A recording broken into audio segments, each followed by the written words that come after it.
Well, hello everybody. Welcome back to Drinking with DMs. I am Trevor Duval. Thanks so much for tuning in. Hello, Jared. Hello. How you doing, man? Pretty good, man. Thanks for having me on the show. The whole point of this show was to discuss issues that commonly come up for DMs, GMs, and how we deal with them. So, in your estimation, what do you think is the most important thing for a new games master, dungeon master, whatever you want to call them? What is the most important thing for a new GM to consider when embarking upon running a game? Interesting. Yeah, it's an open question. It's a big question. Okay.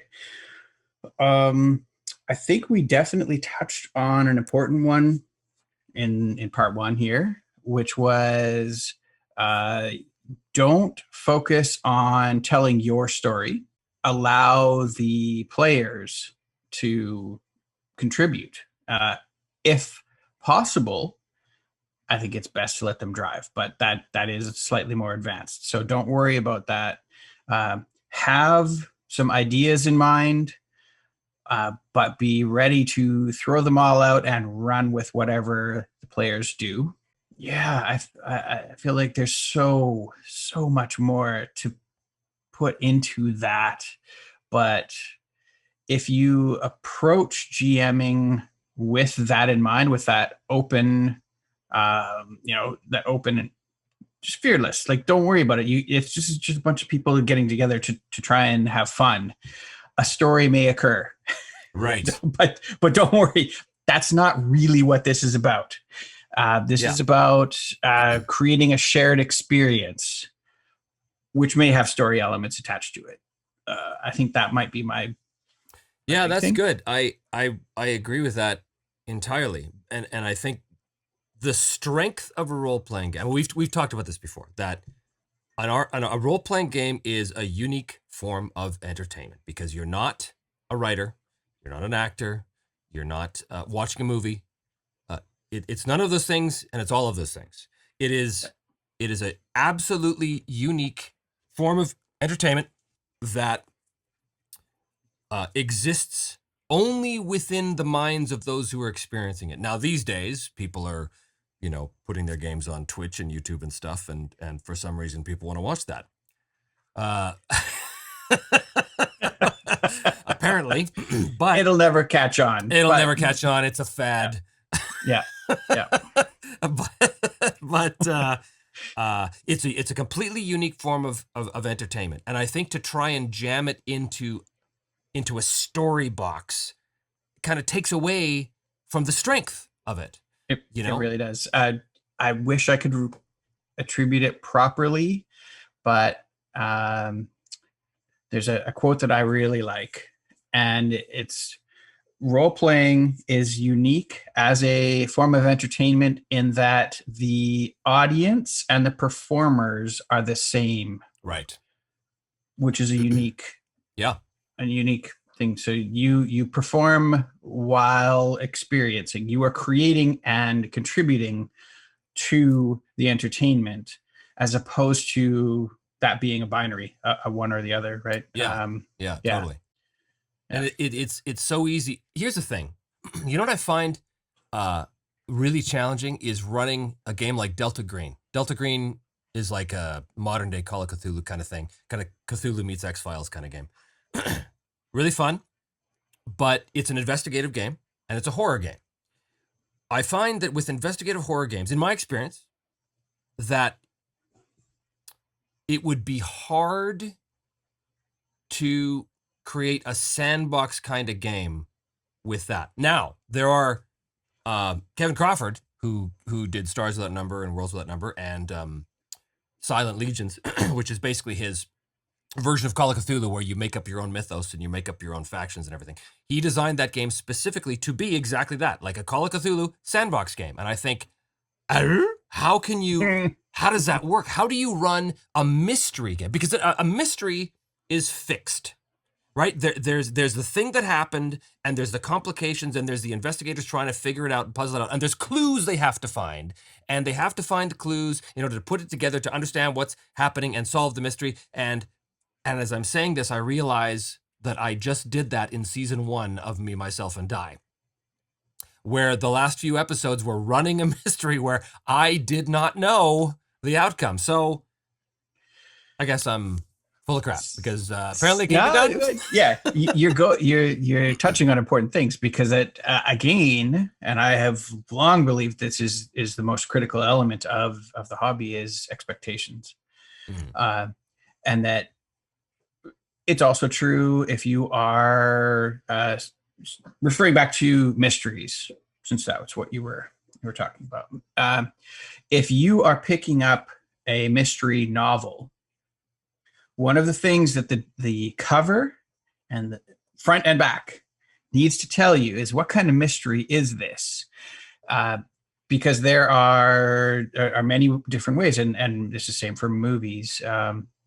Is this a mystery where I'm supposed to figure it out, trying to get ahead of the character, or is it the kind of mystery where I'm given an omniscient view, and so there's that dramatic irony, dramatic tension that's created because I know more than the protagonist. It's the Hitchcock thing, where Right, the right. audience knows what's coming, but the characters don't, right? But the characters don't.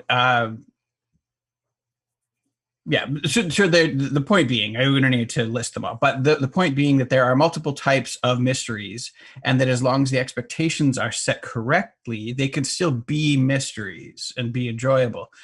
In a role-playing game, because we're so often wanting as players to be the ones driving, and we want to be experiencing it along with our character, if we already know as players, if we know the answer, then it doesn't feel like a mystery at all.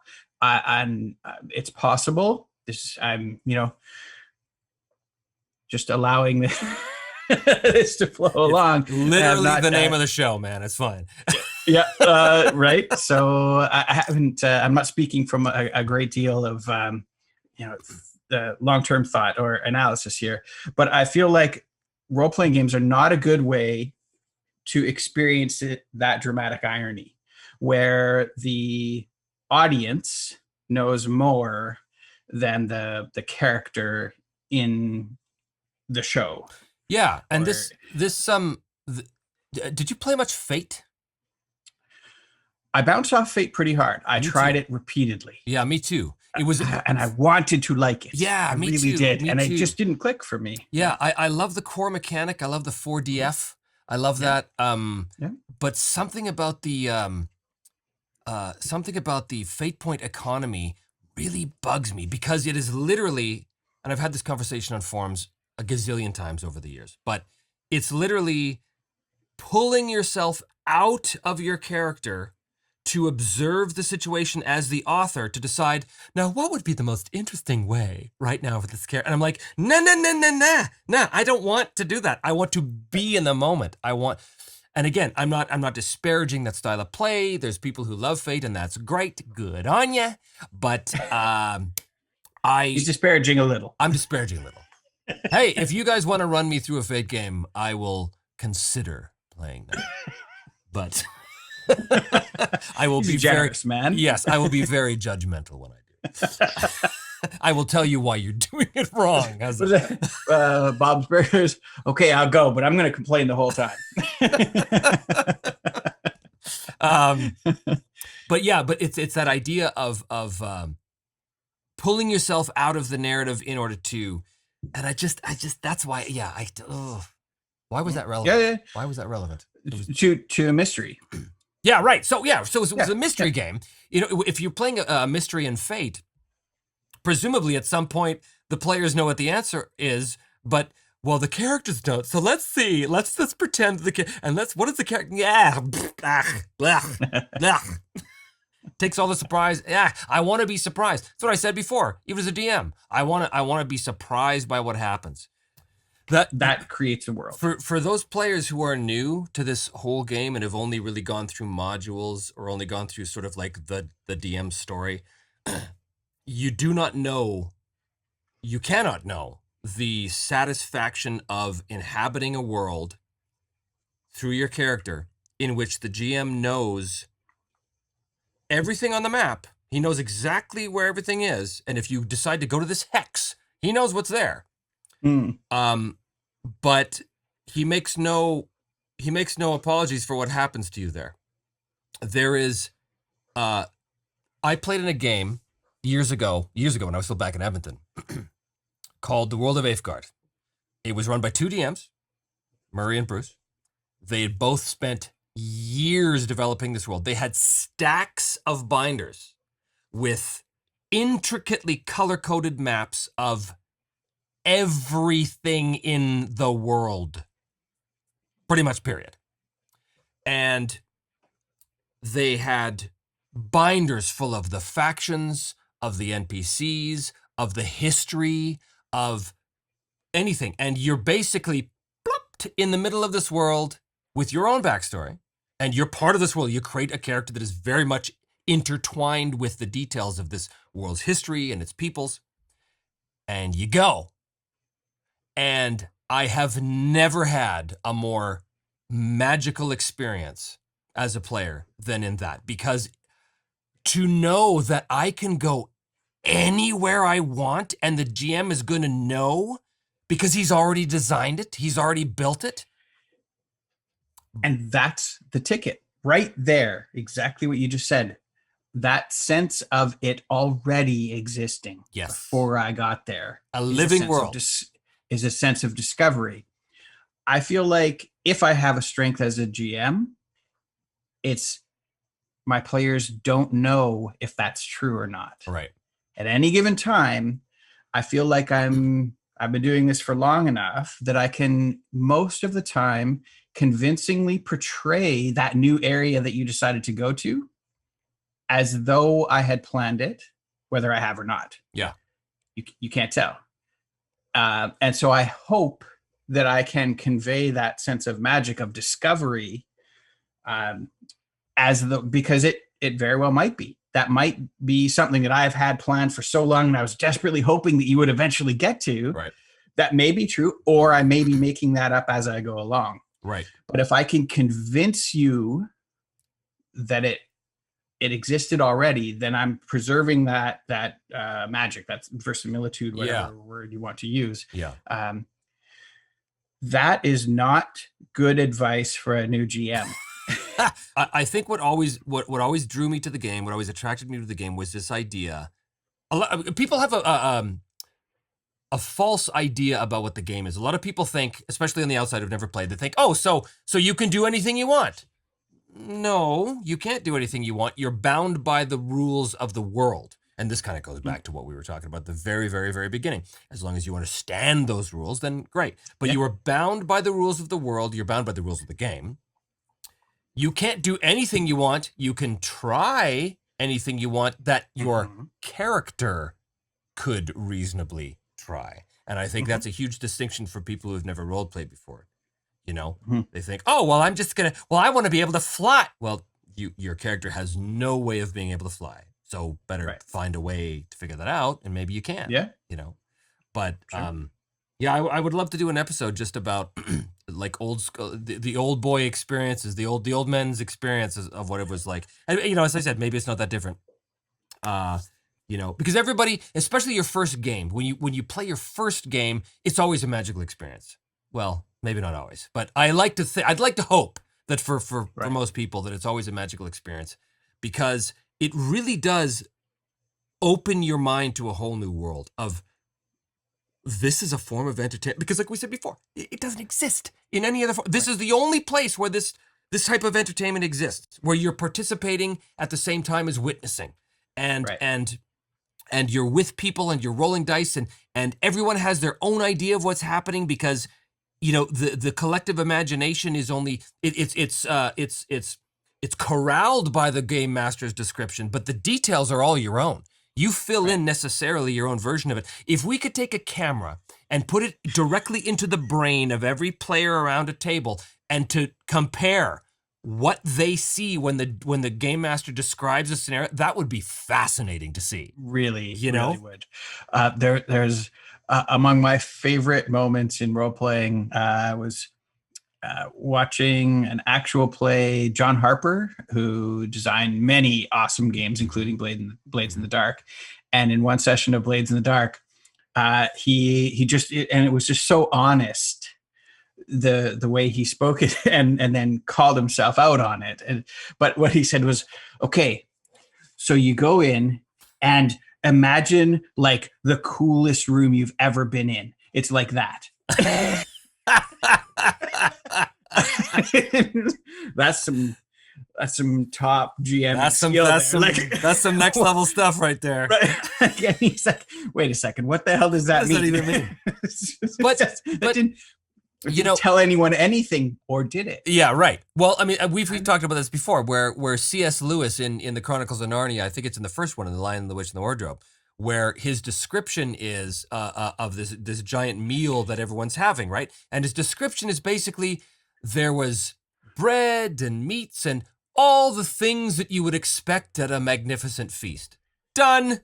That's all you need, because now it's your experience. Now you are tasting the food that you're imagining. Now you're smelling it. But if the GM is laboriously describing it, when George R. R. Martin, when I first read, frankly, I get super hungry when I read Game of Thrones, because his description of the food is just trenches of bread dripping with gravy with bits of meat. I'm like, oh my God. But you don't need to say that, George. You could just say they all had a big feast.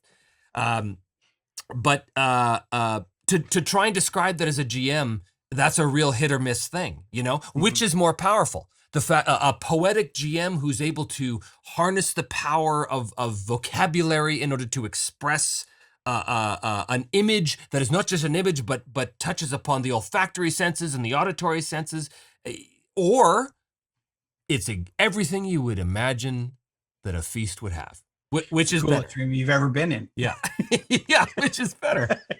You were saying that you hope to be the kind of GM that presents a world in which the players are confident that you know what's coming next. And I think that's ultimately what matters most.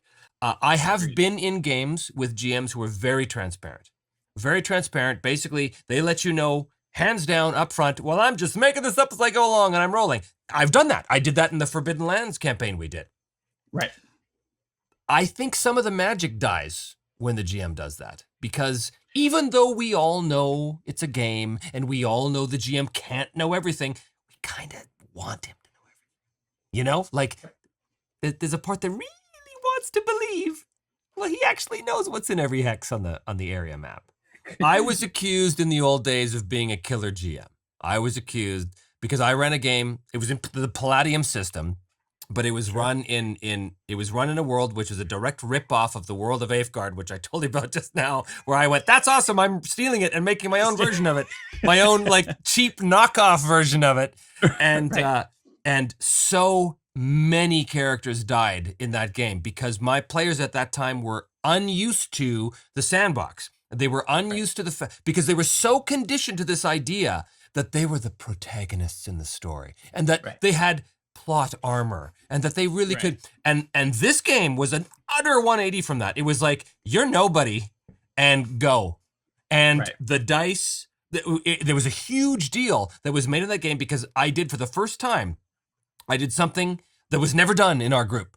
I rolled the dice in front of the screen where they saw the outcome, where they knew. At that point, the GM has relinquished his ability to cheat, to fudge. Nope, it's no longer up to me. It's up to the whims of fate. And they got slaughtered, one character after another. And that taught them a valuable lesson. They realized, oh boy, we have to start playing. We have to start thinking. We have to start realizing that we are not special in this game, that if we want to win, if we want to survive and achieve our goals, we got to step up to the plate. And we got to, it's harsh, and not every game should be run like that. I tried to run a D&D 5e game like that, wound up in a total party kill. Immediately. Wrong system. Yeah. And they were like, but we're special snowflakes and we have all these powers. How are we dead? I was like, hey, welcome to my 5e. But it was not fun. That's not fun. I don't want to, I don't want to kill characters. I want them to succeed. I want them to thrive. I want to see what happens. But you want that to have meaning. I want that to have meaning. Exactly. And there's no meaning without risk and without meaningful choice. Yeah. I was going to start shooting the next episode as soon as we were done here tonight. I thought, yeah, let's get an early start. Something tells me that's not going to happen. That would be a different. That would be a different tone to the session. Oh, can you imagine? I might have to do a bonus episode where I run the game completely loaded. Oh God, can you imagine? Oh no, what a disaster. No, yeah, that's knocking the miniatures over, the whole camera's falling. Yeah.